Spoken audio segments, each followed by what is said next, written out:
বিসমিল্লাহির রহমানির রহিম। আসসালামু আলাইকুম।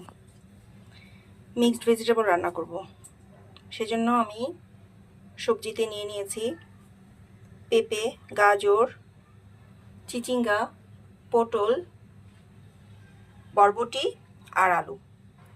তো আমি প্রথমে পেঁপে আর গাজরটাকে সিদ্ধ করে নেব। বাকি সব সবজিগুলো সিদ্ধ করব আগে, যেহেতু এটা সময় লাগে সেহেতু আমি আগে এই দুটোকে চড়াই দিয়েছি। আগে সিদ্ধ হবে, দেন হচ্ছে বাকিগুলো দিয়ে দেব।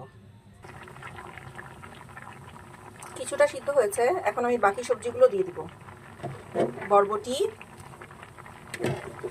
পটল, চিচিঙ্গা।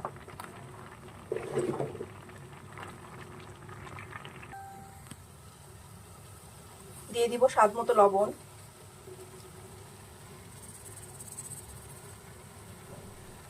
আর হচ্ছে হলুদের গুঁড়া।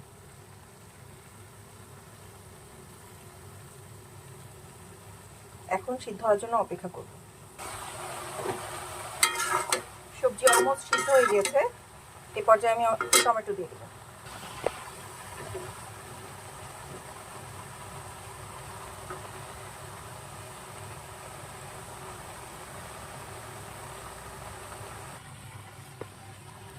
কাঁচামরিচ ফালি করে দিয়ে দিচ্ছি।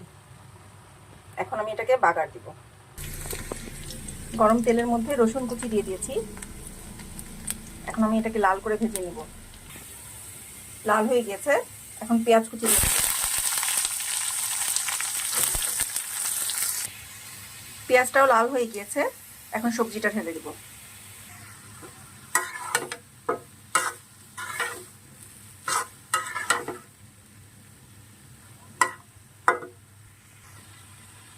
সবজির টেস্ট বাড়ানোর জন্য উপর দিয়ে হিং পাউডার দিয়ে দিব।